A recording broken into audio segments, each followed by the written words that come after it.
Hi, this is Jen Rubin. If it's Monday, it must be Pablo Torre. Pablo, welcome.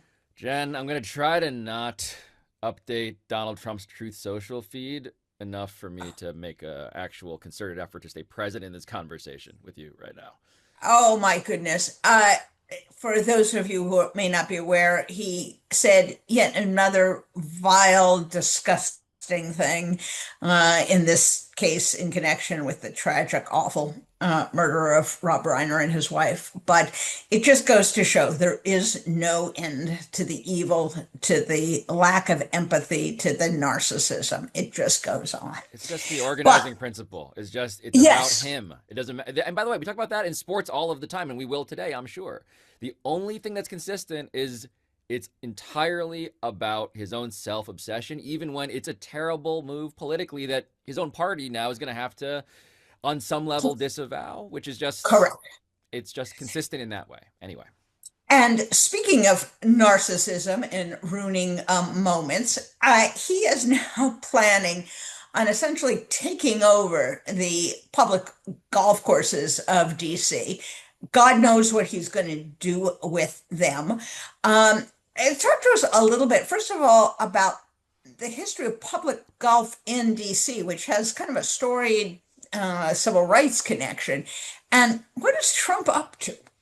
It's the thing I mean, look, filtered through the lens of himself, this is also consistent, right? Like he is spending his time on things that he personally likes to do and therefore feels better about himself in the course of doing. And I say course, pun unintended, but this is the sport he knows about. It's golf. It's the thing he plays. It's the thing he has invested in. It's the thing that he has lusted after, by the way. And that brings us to the metaphor that's also the concrete example. All of this is about a club that he exclusively can take credit for and therefore join and feel great about himself. All of this, the big picture macro, right? The live golf story, Saudi Arabia, and the breakaway tour versus the PGA and his desire to broker that peace, which we've talked about before. That is all in the service of maybe Donald Trump can get to be a member of Augusta National. Maybe he can be in these most truly the most exclusive clubs, you could argue, in all of sports in the world. And so when it comes to what a public course is versus a private course, a public course is meant to be accessible to the public. I mean, the very basic thought is golf is so a caricature of itself when it comes to we're talking about there are some public courses that could not be more opposite from the private ones because the private ones, sometimes the initiation fee is like $500,000.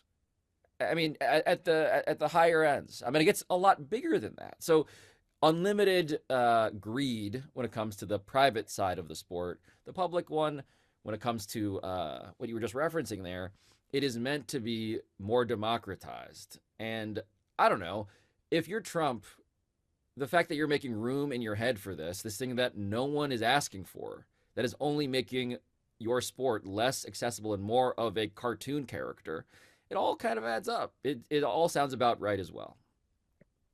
You're exactly right. What is he obsessed with? A ballroom, a golf course. He thinks he's what, president of like another country club, which he really does consider this to be.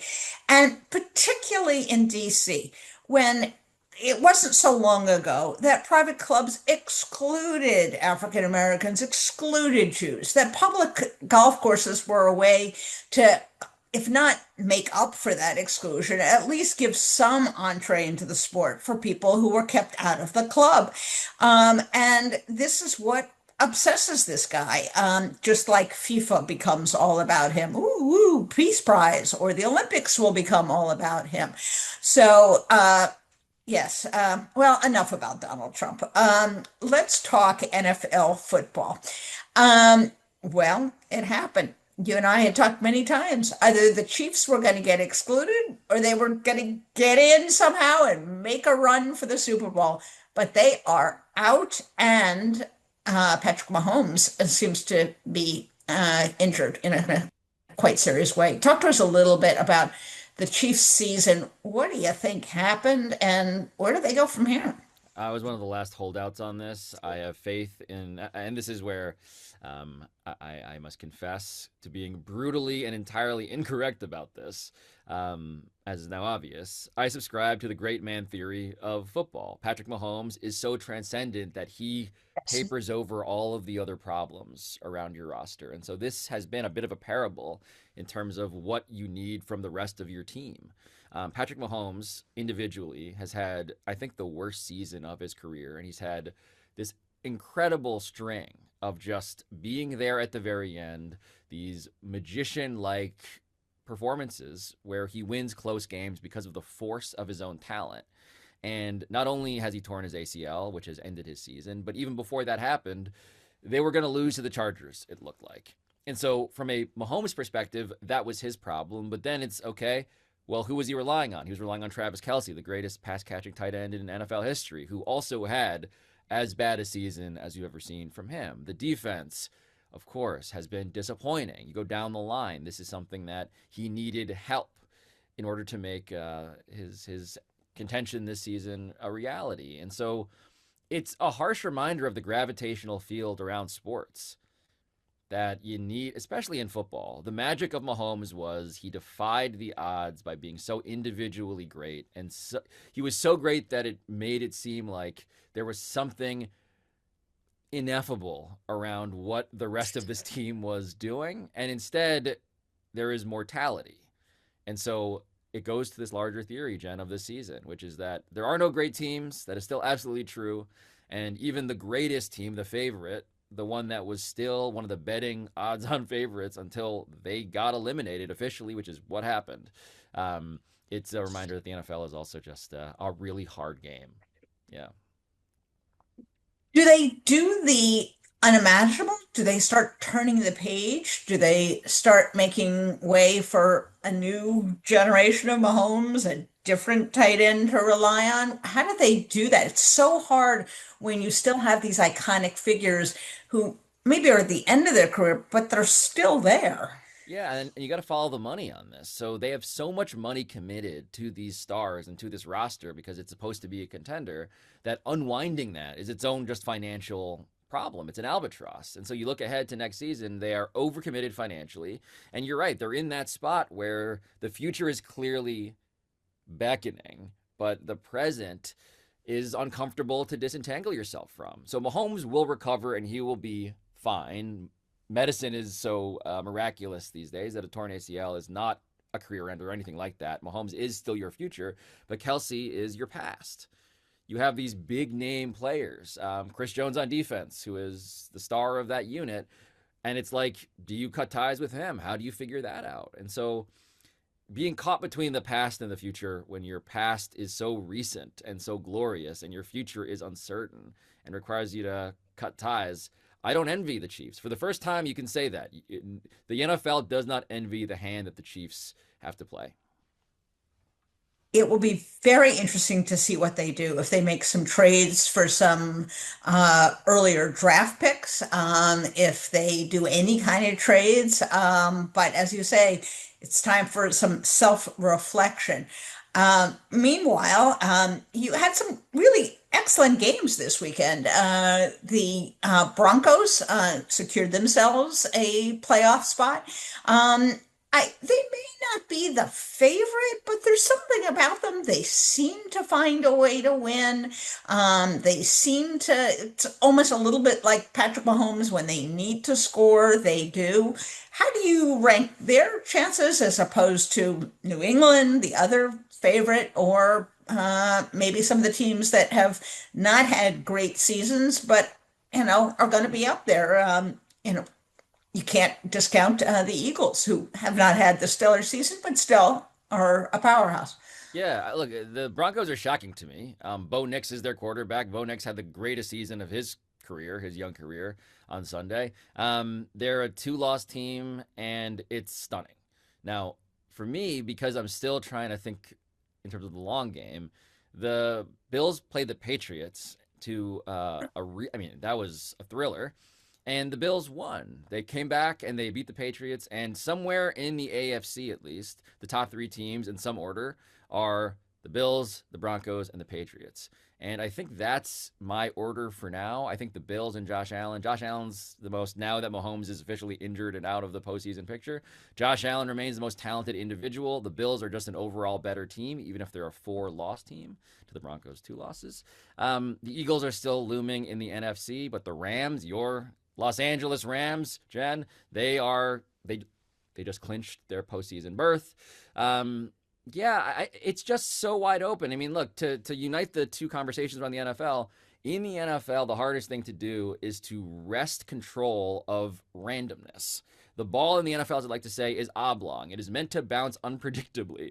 And right now, we're having the most unpredictable season that I can remember, free of these dynastic powers, and the favorites are not acting like favorites, both the Chiefs and the Eagles, as referenced before. And so, what is going to happen here? If you told me that this was going to be the standings as of, September 1st, and you said that to me, looking ahead to December 15th, I would have said this is a season in which I should pretend, that I should not even begin to pretend like anyone should take my advice to make financial decisions.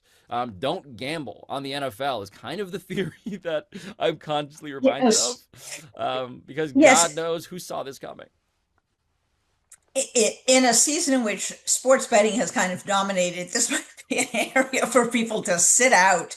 As soon as I say the AFC looks like the more dominant, conference, and one of those three teams will win, something bizarre will happen, and you'll have, an Jen, NFC team.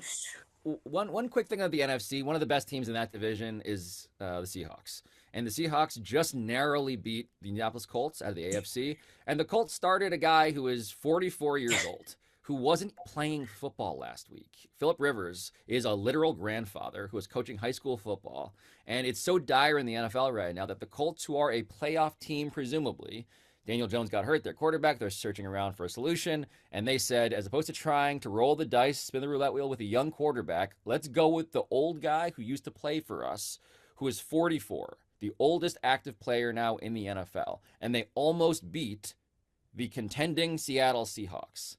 That series of facts is insane. Like, Philip Rivers is borderline, as someone put it to me, borderline uninsurable. And they just experimented in live fire, as it were, with it, and it almost worked. So anything seems possible this NFL season, including, perhaps most shockingly, the story of Philip Rivers returning. And I was just about to comment that the Rams have had a remarkable season with a quarterback who, in normal years, you would say was kind of old, but Rivers blows that away. So you have a bizarre Yes. return. Um, you have been following a fascinating story about a goalie who was deported. Tell us who he is and what you've learned about him.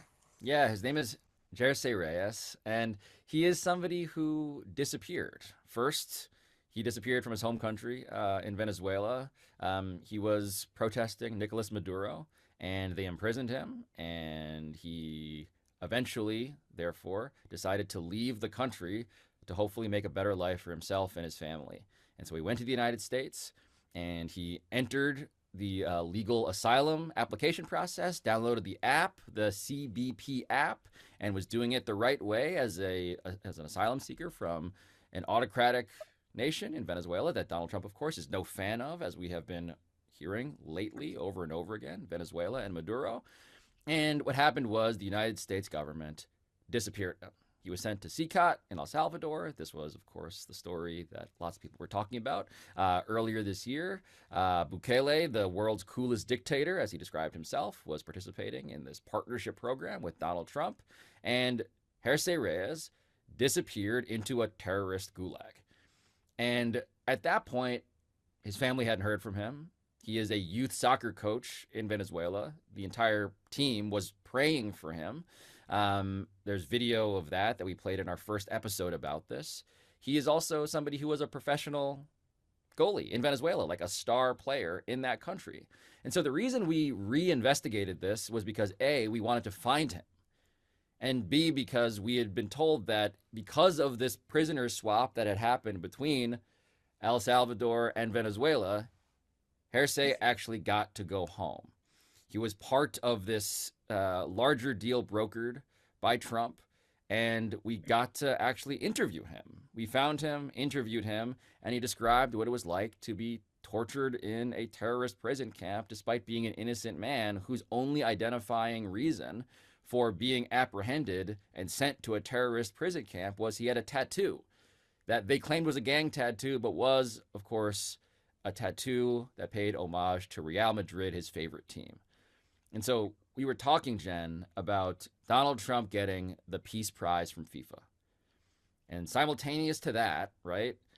And simultaneous, by the way, to Pete Hegseth answering or seemingly evading questions about whether it's a war crime to, double tap a boat of people right near Venezuela.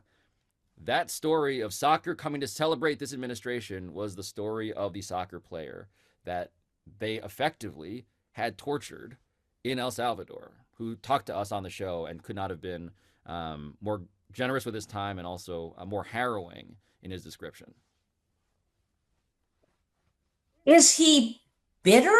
Is he relieved? What's his emotional state after being put through this horrendous ordeal? Yeah, he is certainly scarred. I mean, to hear in vivid detail what it's like to be at CECOT, and he is one of the faces. We found one of the videos that this administration had included him in. Of course, head down, shaved head, like marching in chains, right? In one of those bad action movie sequences. He was in there. He's one of the characters. It's sort of like, who are these people that they were parading as props? He was one of them. And he described, I mean, it's just hard to think of another word besides torture. It's hard to think of a more indefensible approach to solving the border crisis than that. And then the other thing that he pointed out is, A, he would not advise. I mean, this is the sad part for our country. He, in some ways, has no interest in the theory of America as this refuge for people now trying to seek safety from political persecution. In that way, Donald Trump's treatment worked, right? He is terrified of the United States. The World Cup, the premise of that happening, he's reluctant to advise anybody to go and try their hand at trying to celebrate the game that he has professionally played and coaches because of the way that the U.S. government has behaved. But what he is pretty, I would say, pretty unapologetic in terms of, I was arrested and disappeared for a tattoo. And if they think that they're going to change my approach to how I love sports, to how I have this relationship with this game and my favorite team, they're wrong. He's getting, he told us, another Real Madrid tattoo as his own form of protest, as resistance to the idea that this government has the power to change the thing that he loves the most, which, again, a through line in our conversations, how sports has been used as this instrument of autocracy in the service, allegedly, of a president of a democracy.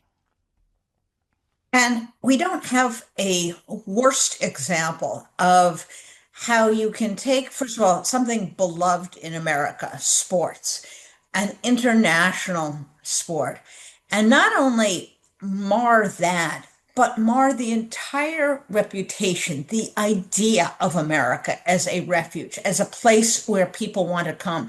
And if you look at our sports world, whether it's basketball, baseball, football, hockey, these are made of international stars. And Donald Trump is saying, we don't want any of those people.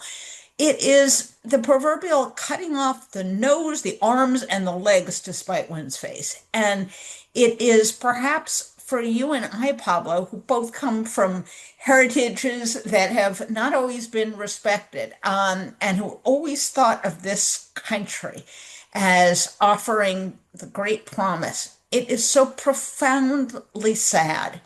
And this story, which you've covered beautifully, just kind of personifies that.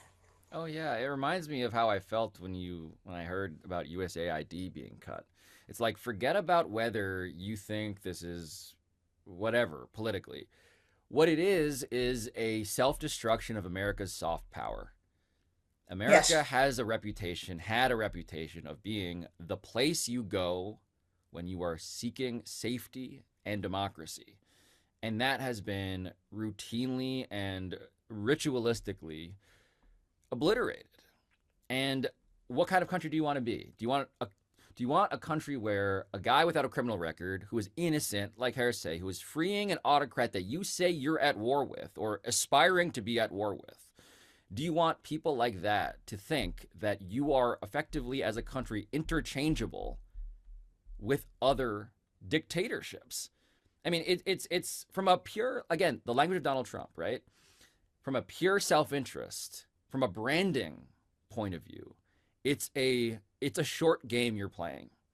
The long run effects of this we will all be paying for, not merely because it's morally reprehensible, but also because we are going to lose individuals who have actively helped to not just make our sports teams great, which is, of course, the story of sports, as you alluded to. Um, it's also going to, I would say, make people feel like sports itself in this story are a tool and not something civic and grander and more important. It just feels like everything is becoming sucked into the mud because of this guy, because of our president.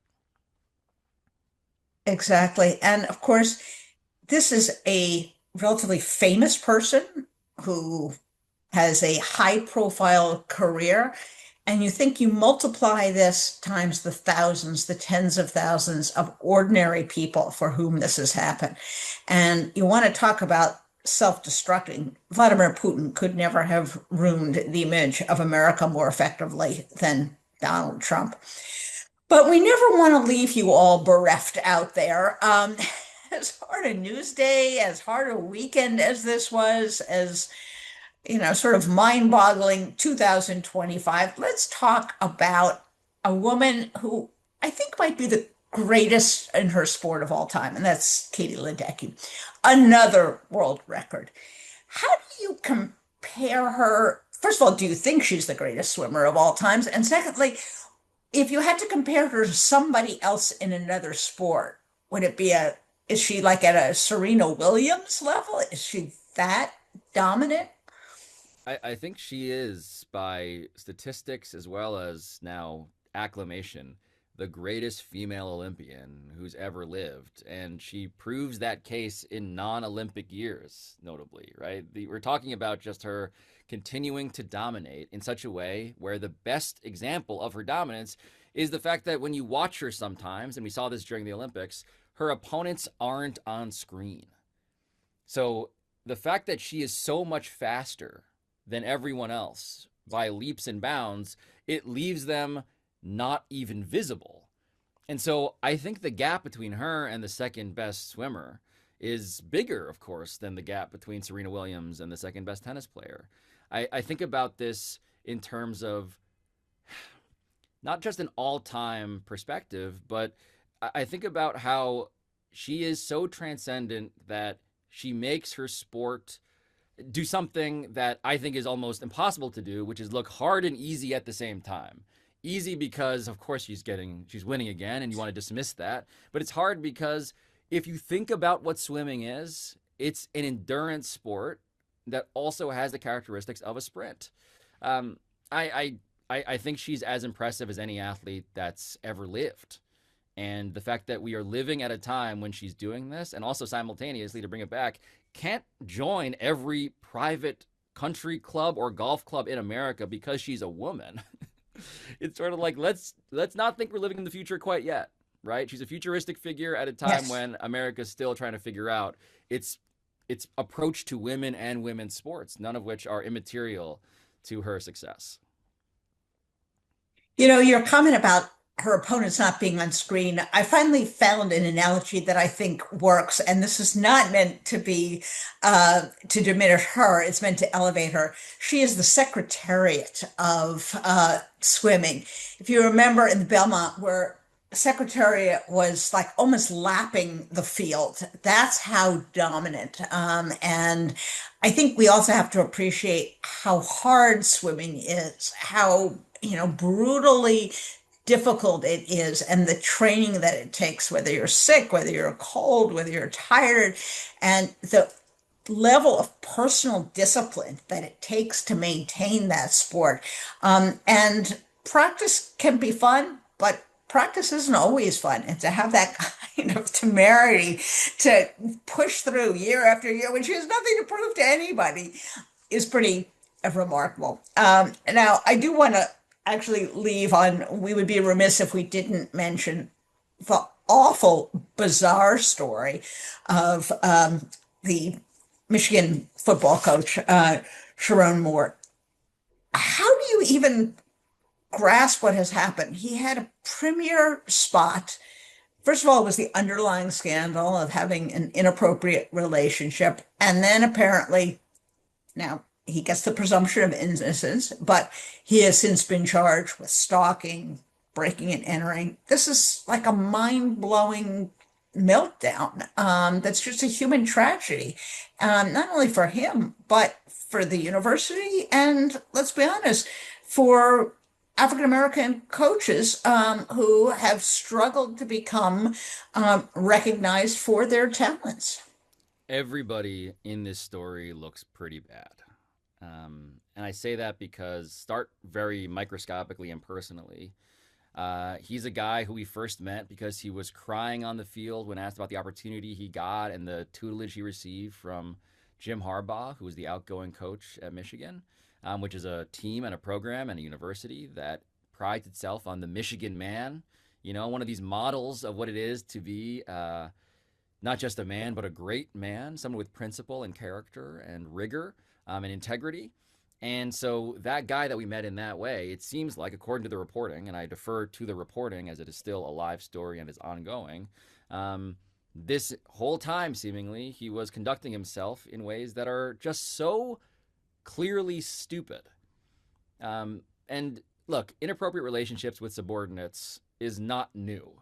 What is differentiated, though, is the fact that this seems to be folding into now a larger ongoing psychiatric concern for him, in which he is alleged to have broken into a home and threatened to take his life with butter knives. And you get these salacious details in which a relationship gone wrong may not be the only relationship, allegedly, reportedly, that he was carrying on. He has a wife and a family who is the person I think of in a story like this. Like, what do you do if you're her?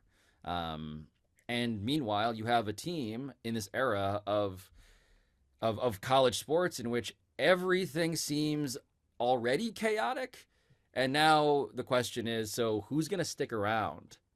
Which players are going to stick around for the school to investigate itself? And Jen, it's sort of like a story of college sports in the sense that football is the richest and most influential thing when it comes to branding and when it comes to fundraising and all of that. But when there's a catastrophe this embarrassing, it's called the front porch of a university often. Football is the front porch, is the thing that everybody sees. And now the front porch is on fire. And everybody comes off looking either negligent or worse. And it's one of those stories that is not close to being over yet. And it's just a dark chapter in American college sports and its modern history. Absolutely. I love that expression by the way, the front porch of the universities. It can be inviting, but as you say, if there's a problem out there, everyone in the house is in trouble because if they're inside the house, it's over. Um, Pablo, it has been a wild and woolly year. Folks, we will have one more 2025 program next week, excuse me, before the new year.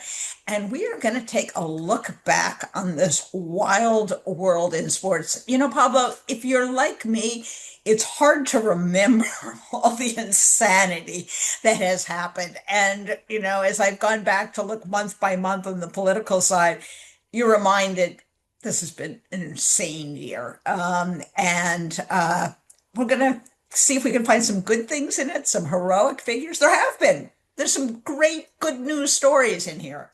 My goal here is to find something for us to feel good about at the end of next week's year-end spectacular, Jen. I think it's in there. It's buried. It's my responsibility to find out, and I hope I succeed for our sake. Exactly, exactly. Stay well, folks. Pablo, it is always great talking to you, even if it's about dreadful subjects. It feels good to get it out, air it out, make sense of it. So, hey, free therapy, folks. That's right. Maybe not for you, maybe for us, but still. Wonderful seeing you, Pablo. But look forward to seeing you next week. Take Thanks, care. Jen.